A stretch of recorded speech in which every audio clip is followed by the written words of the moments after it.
오늘은 다니엘서 6장 마지막 부분을 좀 살펴보겠습니다. 다니엘은 우리가 쭉 말씀을 통해 알아봤듯이 적대자들이 파놓은 그 함정에 스스로 걸어 들어가서 사자굴에 던져졌습니다.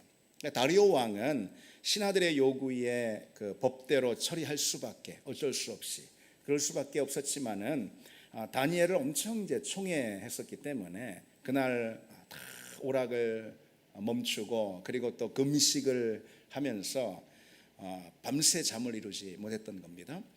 그리고 이튿날 새벽이 되자 새벽같이 그 사자굴을 향해서 달려갔습니다. 그리고는 굴 앞에서 슬피 울면서 다니엘아, 내가 항상 섬기는 너의 하나님께서 사자들로부터 너를 구하셨느냐 이렇게 이제 묻죠. 사실 이것은 뭐 묻는다는 것보다도 혼잣말로 그렇게 한 거 아니겠어요? 뭐 다니엘이 살아 있을 거라는 그런 기대를 누가 할 수가 있겠습니까? 그런데 놀랍게도 다니엘이 그 다리오 왕의 물음에 대답을 합니다. 왕이여 만수무강 하옵소서. 나의 하나님이 천사들을 보내사 사자들의 입을 봉하셨습니다. 이렇게요. 뭐 그러자 왕은 기뻐서 어쩔 줄 몰라 하면서 다니엘을 건져 올렸고 그 대신 다니엘을 참수했던 신하들을 사자굴에 던져 넣습니다. 그의 아내, 그들의 아내들 그리고 또 자식들까지도 다 함께 사자밥이 되게 하죠. 그리고 왕은 온 나라에 조서를 발표하죠. 다니엘의 하나님 앞에서 다 두려워 떨지어다 그렇게요. 그는 살아계신 하나님이요 그의 나라는 영원할 것이며 그의 권세는 무궁하리로다 이렇게요. 참 그래서 오늘 이 본문 말씀은 뭐 흔히 이야기하듯이 해피엔딩으로 해피엔딩 이상으로 아주 뭐 통쾌하게 다니엘의 믿음이 어떤 결과를 가져왔는지 다니엘서 6장의 말씀이 그렇게 이제 끝이 나고 있습니다. 그래서 이 시간에는 이제 본문을 통해서 다니엘의 믿음이 어떤지 우리가 또 오늘 이 시간에도 좀 살펴보도록 그렇게 하겠습니다. 우리가 이제 세 차례에 걸쳐서 쭉 사실 다니엘의 믿음이 어떤 믿음인지 우리에게 오늘 어떤 믿음을 말씀을 통해서 도전하고 있는지 우리가 나누고 있는 건데요. 다니엘의 믿음이 어떤 믿음입니까? 몇 가지로 보시면 첫 번째로 다니엘은요 믿음을 절대 상수로 두는 그런 사람이었어요. 그러니까 다니엘의 믿음이라는 것은 믿음을 절대 상수로 두는 믿음이다. 그렇게 말할 수가 있겠어요. 다니엘이 사자굴에 있어 던져진 이유가 뭡니까? 죽음 앞에서 믿음을 버리지 않았기 때문에 어떤 위협 앞에서도 그 믿음을 굴하지 않았기 때문에 사자굴에 던져진 거죠. 힘든 환경, 박해의 상황이었음에도 불구하고 그 믿음이 절대로 변개되거나 바뀌지가 않았어요. 기도 생활이 달라지거나 그럴 수 없었어요. 그게 바로 다니엘이 가지고 있었던 믿음이었습니다. 그러니까 다니엘에게 이 믿음이라는 것은 곧 절대 상수다. 인생에 있어서 변할 수 없는 상수다. 그렇게 말할 수가 있겠죠. 믿음으로 사는 것은 변하지 않는 상수입니다. 절대 어떤 환경, 어떤 위협, 어떤 상황에서도 믿음은 바뀔 수가 없어요. 다른 것은 때에 따라서 바뀔 수도 있고 상황에 따라서 이렇게 할 수도 있고 저렇게 할 수도 있고 안 할 수도 있고 다 다른 것들은 인생의 변수입니다. 직업은 인생의 변수인 거예요.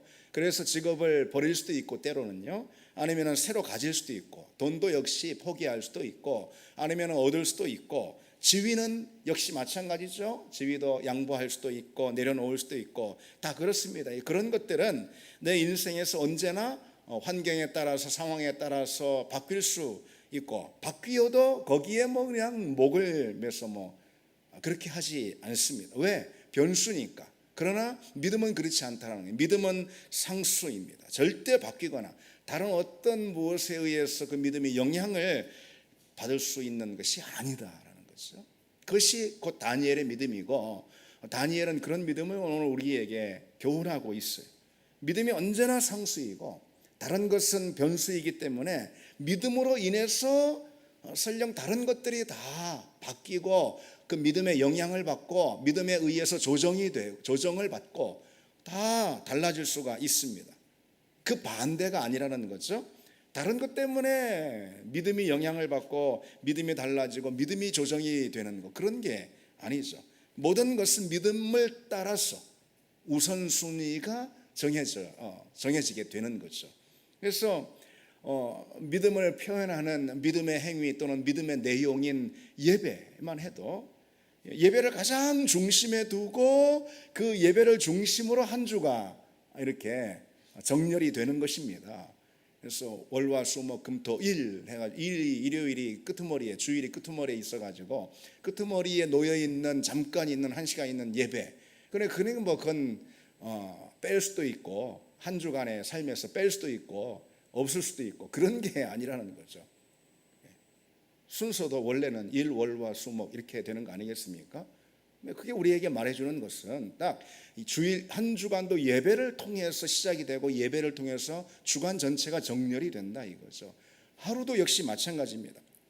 기도를 우선에 두고 뭐 꼭 교회 와서 뭐 새벽에 새벽 기도를 하든 안 하든 가정에서 또는 어디서 있는 자리에서 하든 어쨌든 예배가 상수입니다. 예배를 통해서 다른 것들이 다 정렬이 되고 조정이 된다라는 거죠. 그래서 기도를 우선으로 두고 하루의 시간도 역시 그렇게 정렬이 됩니다. 그게 바로 믿음이라는 거죠. 조금 힘든 환경, 조금 바쁜 상황이 된다고 믿음이 뭐 자꾸 뒤로 밀리거나 아니면은 뭐 패스해버리거나 그건 믿음이 아니죠. 오늘 다니엘이 가르쳐 주는 대로 믿음이라는 것은 믿음 그것을 절대 상수로, 인생의 상수로 두는 거죠. 그렇기 때문에 그런 믿음이라는 것은 때로 어려움도 시련도 우리 인생 가운데 가져올 수가 있는 겁니다. 다니엘처럼. 그리고 또 우리 믿음의 많은 선배들처럼 말이죠. 믿음의 상황에 따라서 얼마든지 달라질 수 있는 인생의 변수라면은 그 믿음 때문에 박해를 당할 일은 전혀 없겠죠. 상황에 따라서 믿음은 뒤로 밀어버리거나 아니면은 믿음의 내용들을 패스하면 되는 거니까. 그러나 다니엘이 우리에게 가르쳐 주듯이 믿음은 그런 것이 아니죠. 그러니까 우리가 믿음을 절대 상수로 가질 때 우리 인생에서 여러 어려움도 또는 여러 시련도 우리가 겪을 수가 있다는 거죠. 16세기에 유럽에서 종교개혁이 있었잖아요. 그 종교개혁이 일어났을 때 프랑스에서, 원래 까일뱅의 고향이 프랑스입니다. 이 프랑스 역시 개신교도들이 많이 이제 생겨나기 시작했어요. 특별히 이때 당시에 이제 구교라고 말하는 로마 카톨릭에서 개신교로 이렇게 개종하는 그런 사람들이 많이 생겨났겠죠. 유럽 전체적으로, 프랑스도 마찬가지였습니다. 그런데 다른 곳보다도 유독 이 프랑스에서는 이 개신교도들에 대한 박해가 굉장히 심했습니다. 이게 로마 카톨릭과 정부가 서로 이렇게 딱 결탁이 돼가지고 합작으로다가 박해를 하니까 다른 나라보다도 굉장히 개신교들의 박해가 심했어요. 그런 가운데 오직 말씀, 오직 은혜, 오직 믿음, 이것이 이제 종교개혁의 정신 아니겠어요? 오직 말씀, 오직 믿음, 이 새 믿음이죠. 진짜 믿음이죠. 그런 종교개혁의 정신 아래에서 신앙을 지킨 그런 프랑스의 개신교도들을 위그노라고 이렇게 일컫습니다. 위그노 성도들, 위그노 교도들. 근데 이제 이들의 신앙 정신을 보여주는 아주 상징적인 그림이 있거든요. 그걸 한번 보시면은 바로 저 그림입니다. 이제 보시면은 망치를 들고 세 사람이 이제 뭔가 막 두드리는 그런 장면이에요. 이것은 이제 망치를 들면서 세 사람은 박해자들을 뜻하는 겁니다. 그래서 맨 아래 모루가 이렇게 딱 두드리는 그런 이제 밑에 딱 받치는 그런 틀이죠. 모루가 딱 있고, 그리고 그 모루 위에 망치를 쳐든 사람이 있고, 그 중간에 뭐 있냐면은 납작해진 모양, 사람 형상의 모양이 가운데 놓여 있습니다. 이것은 이제 엄청난 이때 당시 박해를 묘사해 놓는 거예요. 그래서 이 그림은 데오도르 드 베즈라는 위그노의 지도자가 그렸는데요. 저 그림 밑에 이렇게 기록을 하고 있습니다. 너희들이 망치로 즐거워하면서 우리를 두드릴수록 너희들의 망치만 달아질 뿐이다. 그렇게 기록하고 있습니다. 당시 위그노 교도들은 특히 예배에 대해서 박해를 굉장히 많이 받았죠. 그래서 은밀히 숨어서 예배를 드릴 수밖에 없었고요. 그래서 이제 뭐 가정이나 아니면은 산이나 들이나 언덕이나 계곡이나 뭐 어디든지 예배를 드릴 수 있는 곳이라면은, 감시를 피해서 위협과 박해를 피해서 예배를 드릴 수 있는 곳이라면 어디서든 예배를 드리는 그런 현장이 되었습니다. 항상 그렇게 예배가 위협을 당하니까 강대상도요, 이동식으로 딱 접이식 이렇게 해가지고 이동식으로 강대상을 제작을 하고, 성찬식도 해야 되잖아요. 그러니까 성찬 기구도 다 이동식으로 이렇게 딱딱딱 접어가지고 하는 그런 이동식으로다가 제작을 했습니다. 그래서 카톨릭군이나 정부군이 들이닥칠 때 강대상과 이 성찬 기구를 접어가지고 재빨리 이렇게 피할 수 있도록, 숨을 수 있도록 그렇게 해요. 그림 하나를 또 더 보시면은요, 바로 저 그림인데요. 계곡에서 예배를 드리는 그런 이제 장면이에요. 그런데 바위 꼭대기에, 여러분들이 이렇게 보실 때 오른쪽 저 바위 언덕 꼭대기에 우산을 쓰고 있는 한 사람이 있어요. 그리고 그 바로 아래쪽에도 또 우산을 쓰고 있는 사람들이 있습니다. 비가 와서 우산을 쓰는 것이 아니고 우산을 쓰고 망을 보는 거예요. 아래는 다 많은 사람들이 모여가지고 예배를 드리고요. 이제 우산을 쓰고 있는 사람이 이렇게 망을 보고 있다가 체포하러 오는 저 군인들이 보이면은 우산을 접습니다. 그러면은 그 바로 밑에 있는 사람들이 또 우산을 그걸 보고 또 접습니다. 그게 신호가 되어가지고, 그러면은 이제 아래쪽 계곡에 모여서 예배를 드리고 있던 사람들이 강대상을 이렇게 탁 접어가지고 성찬 기구를 다 접어가지고, 그래서 설교단을 다 가지고 재빨리 피해서 숨는 거죠. 자, 오늘처럼 제가 이렇게 설교자가 설교를 하다가, 자, 첫 번째로 하다가 두 번째로 두 번째는 다음번에 우리 예배드릴 때 같이 합시다. 너무 상황이 급박하니까 다음 주까지 꼭 살아남길 바랍니다. 이런 거죠. 다음 주까지 꼭 살아남길 바랍니다. 그래서 하나님 말씀 함께 보시고 우리가 같이 예배드립시다 하면서 흩어지는 그림이 이제 됐습니다. 여러분, 이런 신앙, 이런 예배의 정신이 우리에게 있는지 좀 돌아보기를 원합니다.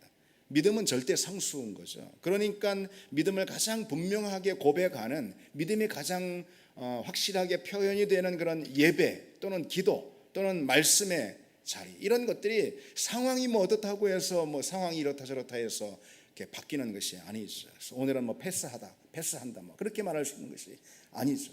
믿음으로 인해서 혹 내가 힘들고 어렵고 시련을 겪는 일이 있다 하더라도 그 믿음의 자리를 분명하게 사수하는 것, 이것이 바로 믿음을 절대 상수로 두는 그런 믿음입니다. 오픈도어 선교회라고 있습니다. 아까 위근호 이야기를 해서 또 이어서 말씀을 드리면은, 오픈도어 선교회라고, 이제 여기는 뭐냐면 특별히 지금 현재 지금 현재 여러 나라들이 있잖아요. 그 가운데 기독교를 많이 박해하는 그런 국가들이 있어요. 그런 국가들의 성도들을 이제 섬기는 그런 선교 단체가 오픈도어 선교회인데요. 그 오픈도어 선교회에서는요, 해마다 기독교 박해국의 리스트를 조사해서 이렇게 항상 올려놓습니다. 이제 그 2021년도 올해 현재 보면은 기독교인들을 박해하는 그런 나라들 2위로 그 랭크가 되어 있는 나라가 아프가니스탄입니다. 지금 탈레반이 정권을 잡은. 3위는 소말리아입니다. 인도 같은 경우가 10위고요. 중국이 17위입니다. 17위만 돼도요, 기독교인들을 아주 많이 박해하는 그런 곳에 속합니다. 굉장히 박해하는 그런 곳에 속하는 거예요. 네로 황제 때만 순교자들이 있었던 것이 아닙니다. 지금도 한 해에 여러분 수천 명이, 2021년도에는 벌써 지금까지만 해도 한 4천 명 가까이 복음 때문에 목숨을 잃었어요. 그러니까 순교라고 말할 수가 있겠죠. 지금 그렇습니다. 전 세계적으로. 그리고 투옥을 당하고 감금을 당하고 이런 경우도 또 수천 건씩 있습니다. 자, 그러면 어쨌든 가장 심하게 기독교인들을 박해하는 또는 기독교를 박해하는 그런 나라는 어딜까요, 여러분? 짐작이 되시죠? 북한입니다. 북한은 무려 19년째, 2002년도부터 지금까지 19년째 박해 지수 1위를 기록하고 있는 그런 나라입니다. 남북이 분단됐잖아요. 6.25 전쟁 이후에 그 후에 북쪽에 남은 기독교인들이 한 15만 명 정도라고 합니다. 지금 이제 세월이 많이 흘렀습니다. 수십 년이. 그래서 현재는 약 한 30만 명 정도의 기독교인이 있을 거다라고 추산하고 있습니다.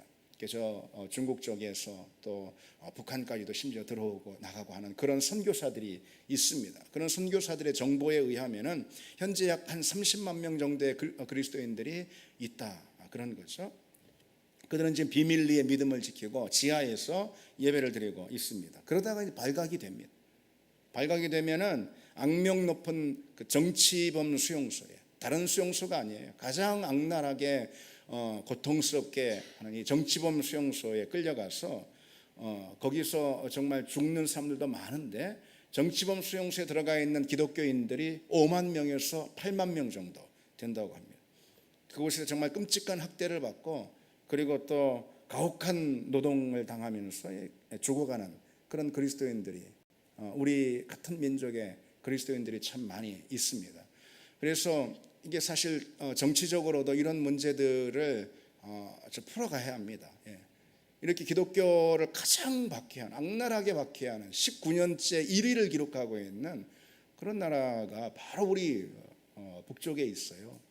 그래서 뭐 늘 평화를 말하고 정치권에서 그런 것도 필요하겠지만은 정상회담을 추진하고 뭐 하는 이런 것들도 중요하겠지만은, 그런 거 하면서 북한의 인권 문제, 이건 이제 종교 문제로 다루기는 어려우니까, 공산주의 국가라 인권 문제로 이런 문제들을 우리 꼭 다뤄야 하는 겁니다. 그렇게 하지 않는 정치는 직무유기하고 방기를 하는 그런 정치라고 볼 수가 있어요. 자, 어쨌든 그렇게 5만 명에서 8만 명 정치범 수용소에 끌려가서 정말 끔찍한 고통 가운데 죽어가는 그런 경우도 많이 있어요. 그럼에도 이들은 믿음을 포기하지 않는다는 거예요. 쉽게 믿음을 포기하지 않습니다. 그런 수용소의 삶을 오히려 믿음을 위한 대가 지불이다, 그렇게 여기고 신앙생활을 포기하지 않습니다. 왜 그런 박해를 받는가? 이들에게는요, 믿음이 절대 상수이기 때문에 그런 거죠. 다른 것과 이 믿음이라는 것은 뭐 이렇게 교환될 수 있는 그런 게 아닌 거예요, 절대로. 심지어 자기 목숨과도 믿음이 교환될 수 있는 그런 것이 아닙니다. 믿음은 절대로 뒤로 밀릴 수 있는 것이 아니라는 거죠. 이게 절대 상수라는 그런 믿음이죠. 다니엘도 역시 마찬가지죠. 오늘 본문에 다니엘에게 관직은 중요했습니다. 다니엘에게 국가도 중요했어요. 그리고 자기를 정말 아끼고 총애하는 다리오 왕 같은 경우 있잖아요. 그 다리오 왕과 자기의 이 관계도 굉장히 소중하지 않았겠을까요? 그렇죠. 그러나 그것으로 인해서 믿음이 영향을 받을 수는 없습니다. 왜? 믿음이 상수고 다른 모든 것은 그 상수인 믿음에 따라서 얼마든지 달라질 수 있는 인생의 변수이기 때문에 그런 거죠. 여러분, 믿음이 상수입니다. 다른 것은 그 상수에 의해서 영향을 받는 인생의 변수입니다. 그렇다면은 만약 우리가 약속이 있다고 해서 예배를 패스해버릴 수는 없는 거죠. 바쁘고 좀 피곤하다고 해서 기도를 뒤로 밀어버릴 수는 없는 거죠. 언제나 믿음이 상수가 되는, 그것을 우리 삶의 자리에서 예배와 기도와 그리고 또 우리 신앙의 삶을 통해서 표현하는 그런 우리가 되기를 바랍니다. 두 번째로 다니엘이 우리에게 가르쳐주고 있는 믿음이 어떤 믿음이냐, 하나님의 종으로 사는 것을 그 인생의 최고의 영예로 여기는, 사랑으로 여기는 그런 믿음이 곧 다니엘의 믿음이었어요. 다리오 왕이 사자굴로 달려가서 슬피 울며 다니엘을 부르고 있잖아요. 그런데 다리오 왕이 다니엘을 부르고 있는 그 호칭이 참 의미심장합니다. 본문 20절에 나오죠. 다리오 왕이 다니엘을 어떻게 부르고 있죠? 살아계시는 하나님의 종 다니엘아, 이렇게 부르고 있습니다. 다리오 왕은 나의 신하 다니엘아, 이렇게, 아니면은 총리 다니엘아, 이렇게 부를 수 있겠죠. 마땅히 그렇게 불러야 하겠죠. 그러나 그렇게 부르지 않고 살아계시는 하나님의 종 다니엘아, 이렇게 부르고 있어요. 그것은 다니엘이 항상 페르시아의 총리로보다는 하나님의 종으로 사는 모습을 그의 왕 다리오에게도 보였기 때문에 다리오 왕이 그렇게 부르고 있는 거죠. 다니엘은 최고의 지위에 지금 올라 있습니다. 일국의 총리지 않습니까? 그러나 다니엘은 자신의 지위나 그런 권세를 최고의 영예로 여기고 있지 않습니다. 그리고 그것을 인생의 목적으로 삼고 있지도 않죠. 다니엘은 페르시아의 총리였지만은 그보다 먼저 하나님의 종으로 살고 있었어요. 그를 총리로 삼은 왕인 다리오마저도 인정하고 있습니다. 그래서 우리는 세상에서 무엇을 하든 어디에 있든 하나님의 종으로서의 이 정체성, 그것을 내 인생의 최고의 자랑과 영예로 삼아야 합니다. 세상에서 우리가 뭘 하든 또 뭐 직장이나 사회나 어디에서 우리가 뭘 하든 우리를 통해서 드러나야 할 것은 다른 게 아니고 하나님이죠. 복음이죠.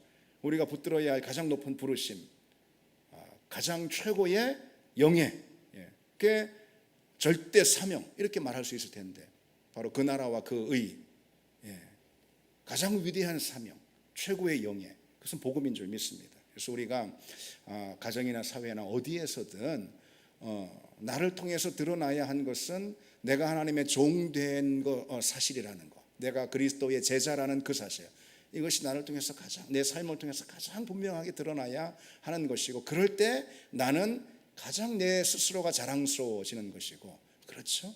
그것이 내 인생의 최고의 영예라는 이 사실을 기억하는 우리가 되길 바랍니다. 세 번째로 보시면은 다니엘의 믿음은 어떤 믿음인가?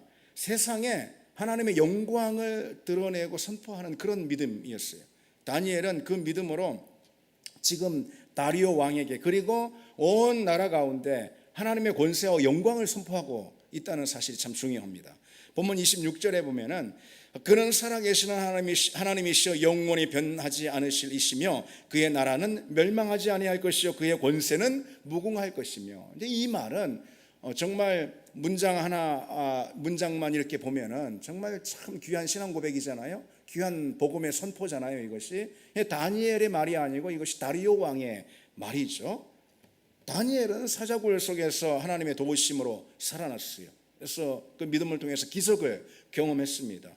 그래서 바로 그 기적을 경험한 다니엘의 믿음, 이 다니엘의 믿음이 결국 뭘 가져왔냐면은 다리오 왕에게 하나님만이 영원하신 분이다, 하나님의 영광만이 영원하다, 이 사실을 다리오 왕에게 분명하게 가르쳐 줄 수 있었던 것이죠. 다니엘은 그의 믿음과 삶을 통해서 하나님의 권세와 영광을 다리오 왕 그리고 또 온 페르시아 가운데 증거하는 그런 삶이 됐어요. 여러분, 우리가 다니엘의 그런 인생을 쭉 볼 때 그 막강했던 바벨론 제국 시절부터 다니엘이 있었잖아요. 근데 다니엘은 그 바벨론 제국이 멸망하는 모습을 다 봤습니다. 고위공직자로 있으면서 아무리 세상을 호령하는 그런 제국이라 해도 결국은 망한다. 제국의 군주라 해도 결국은 다 역사 가운데 역사의 뒤안길로 사라진다. 그 다니엘이 분명히 느꼈겠죠. 지금 새로운 제국 바벨론보다 더 강성한 페르시아가 지금 세워지고 페르시아의 시대가 열렸다 하더라도 절대로 이것은 뭐 페르시아든 바벨론이든 뭐든 그건 오래갈 수 없고 세상의 주인이 될 수가 없다, 이거죠. 이 땅의 나라, 이 땅의 권세는 결코 영원할 수 없다. 이것이 다니엘이 그 인생 가운데 믿음을 통해서 본 분명한 사실입니다. 그래서 오직 세상의 주권자, 세상의 주인은 하나님 한 분뿐이시고 그 하나님의 권세야말로 영원하다. 바로 그 사실이죠. 그래서 여러분, 사실 믿음이라는 것은요, 우리가 뭐 어디에 대단히 헌신하는 거라고 보다도 지혜의 눈을 뜨는 것입니다. 믿음은 지혜의 눈을 뜨는 거예요. 어느 것이 영원한가, 어느 것이 무궁한가, 어느 권세, 어느 나라가 영원한가, 그에 대한 지혜의 눈을 뜨는 게 그게 바로 믿음입니다. 다니엘의 믿음의 눈을 떴습니다. 그래서 바벨론이든 페르시아든 그 무엇이든 영원하지 않다라는 거예요. 하나님의 나라가 영원하다. 그게 바로 지혜죠. 그래서 다니엘은 하나님만 붙든 것입니다. 뭐 대단한 헌신이 아니에요. 이것은 그 지혜를 가졌던 것이죠. 하나님이 그 지혜를 주신 거죠. 다니엘의 그 믿음은 하나님의 영광을 세상 가운데 선포하게 했습니다. 그래서 우리도 여러분 주기도 가운데 늘 마지막에 뭐라고 고백합니까? 나라와 권세와 영광이 영원히 아버지께 있습니다. 이런 신앙 고백을 드리고 있잖아요. 나라도 다스림과 통치죠. 권세도 그리고 영광도 영원히 아버지께 다 있습니다라고 주기도를 통해서 매일같이 여러 번 수십 번 수도 없이 고백하면서 그러면서 세상이 영원할 것처럼 살고 거기에 소망을 두고 거기에 마음을 두는 경우도 참 많이 있습니다. 그러니까 믿음이 흔들리는 거죠. 우리가 정말로 주기도 그대로 나라와 권세와 영광이 영원히 아버지께 있습니다. 세상의 것은 다 지나갑니다. 세상의 부여는 다 한낱 안개처럼 다 지나갑니다. 다 사라집니다. 오직 하나님의 다스림, 하나님의 영광만이 영원합니다. 나는 거기에 붙겠습니다. 뭐 그런 거 아니겠습니까? 솔직하게 나는 거기에 붙겠습니다. 나는 그 편에 서겠습니다. 그런 거 아니겠습니까? 그래서 대단한 헌신이 아니라는 거예요. 그걸 지혜라는 것입니다. 지혜. 나는 영원한 나라의 편에 서겠습니다. 그럴 때에 우리는 하나님만 붙드는 믿음을 가질 수가 있을 테고, 그 믿음을 세상 가운데 선포하는, 그래서 하나님의 영광을 드러내는 그런 사람이 될 수가 있을 겁니다. 마지막으로 하나 더 보시면은 다니엘의 믿음은 어떤 믿음이냐, 상록수 믿음이라 이렇게 말할 수가 있을 거예요. 상록수 믿음이라는 것은 뭐 여름이나 겨울이나 늘 변함없이 푸른 상록수처럼 말이죠, 한결같은 그런 믿음을 말하는 거죠. 상록수 신앙을 보여주는 성경의 인물들이 참 많은데 참 그 누구보다도 다니엘을 참 꼽을 수가 있겠다, 그런 생각을 갖습니다. 다니엘의 신앙은 상록수 신앙이었어요. 오늘 이제 마지막 절을 보시면은 이 다니엘이 다리오 왕의 시대와 바사 사람 고레스 왕의 시대에 형통하였더라. 실은 그 전에 바벨론 시대로부터, 느부갓네살 시대로부터 지금 고레스 왕 시대가 바뀌고 왕조가 바뀌고 나라가 바뀌고 역사가 바뀌고 강산이 바뀌고 모든 것이 다 바뀌었어요. 모든 것이 다 변했어요. 수도 없이 변했고 엄청난 급변의 사태들이 있었어요. 바벨론이라는 거대 제국이 무너지고 페르시아라는 제국이 세워졌잖아요. 엄청난 급변하는 시대 가운데 다니엘이 오랫도록 지내면서 살면서 다니엘의 믿음만큼은 변치 않았다라는 거예요. 상록수 신앙. 다니엘은 10대 어릴 때에 이 바벨론에 잡혀갔잖아요. 지금 80이 넘은 나이입니다. 80 한 2세 정도, 3세 정도로 그렇게 추정해 볼 수가 있습니다. 근데 변함이 없어요. 10대 시절에 포로로 잡혀왔는데 지금 수십 년이 지나 80이 넘도록 참 얼마나 많은 것들이 바뀌어요. 시대가 바뀌고 왕조가 바뀌고. 그런데 그 신앙은 여전했습니다. 참 이것이 쉬운 건 아닐 것입니다. 그냥 평탄한 그런 시대에 살더라도 이 믿음이 늘 흔들리고 변하고 넘어지고 바뀌고 변질되고 그게 참 많을 텐데, 이런 오랜 세월이라면, 80년이라는 오랜 세월이라면 그럴 법도 한데, 이렇게 급변하는 이런 시대, 정변의 막 사태가 일어나고 제국이 뒤바뀌는 그런 역사적 사건들이 일어나고, 그런 환경 가운데서도 늘 여전, 특히 정치인이잖아요. 정치인은 환경과 상황에 굉장히 영향을 많이 받는 그런 인물 아니겠습니까? 그런 직업. 그렇죠. 정치인이라는 것이. 그래서 여기 붙지 않으면 죽을 수 있고, 그것이 뭐 그냥 뭐 변질된 정치인, 뭐 철새 정치인 그렇게 말하는 것보다도 이 시대에는 여기 붙지 않으면 죽을 수 있고 저기 붙지 않으면 죽을 수 있고 뭐 그런 상황이잖아요. 그래서 초심을 딱 견실히 지키는 것이 더 어려운 그런 환경이죠. 너무너무 많이 자고 나면 다 바뀐단 말이죠. 그런데 그 믿음을 견실하게 지키고 있습니다. 더군다나 그 이방 땅에서 말이죠. 유대 땅도 아니고. 그래서 그런 걸로 보자면은 성경의 이 상록수 믿음으로 대표되는 인물들 참 많이 있을 수 있는데, 뭐 갈렙 같은 경우도 그렇잖아요. 그런데 그 누구보다도 그런 변하는 시대적 환경 안에서 놓고 볼 땐 참 다니엘만한 인물이 없다, 그런 생각을 합니다. 한결같은 믿음.